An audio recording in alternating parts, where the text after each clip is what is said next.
According to a new report from the Wall Street Journal this week, Donald Trump has been raging to his aides, at his aides, about the Epstein scandal since it rebroke in July. Now, it seems like it's been a lot longer than that, but no, it's only been since July, so we've only had 3-ish months of it. And we've had a lot of stuff happen in between. For the last 2 weeks, let's be honest, there hasn't been a ton of talk of Epstein.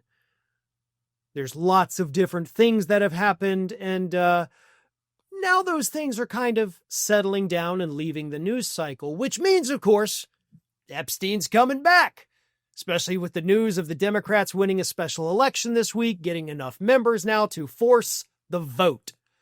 So, Trump's not doing well, and he hasn't been doing well throughout the entirety of this, but according to this Wall Street Journal report, one of the things Trump did was try to basically tell his staffers that, hey, this whole Epstein thing is just a big misunderstanding. Y'all don't know what it was like in Palm Beach in the 90s.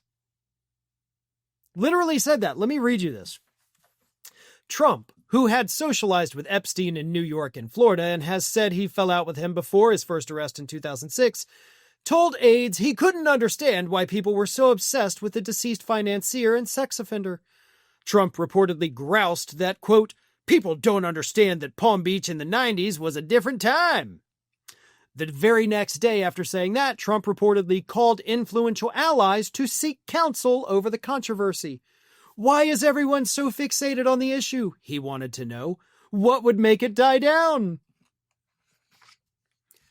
I'll tell you what's not going to make it die down by telling your own aides and staffers and perhaps even cabinet members that, hey, guys, Palm Beach in the 90s, that was a different time, okay? A lot of stuff going on down there in Palm Beach in the 90s. 30 years ago, which I guess, it's a long time, but it's also not a long time.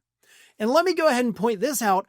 At no point in the history of the United States of America has what Epstein was doing been okay.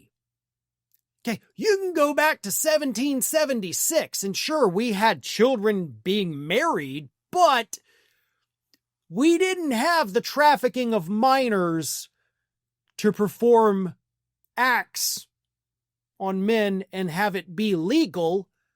It wasn't in the 1700s, it wasn't in the 1800s, it wasn't in the 1900s, and it's not legal now. So you can say all you want that, hey, Palm Beach in the 90s was a little bit different.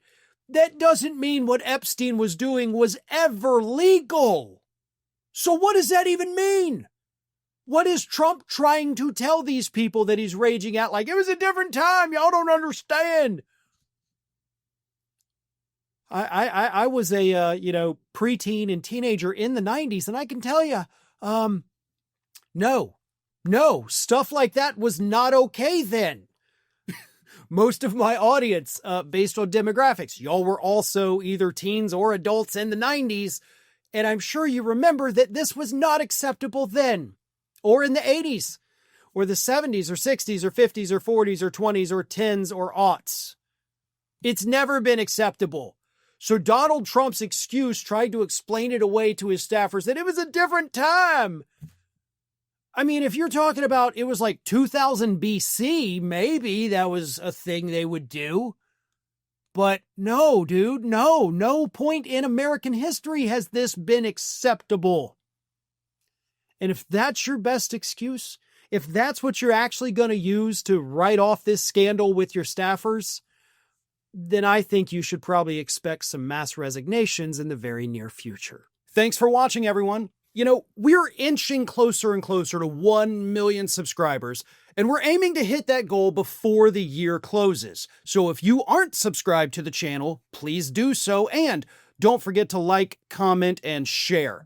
Thanks for joining us as we head towards this huge milestone.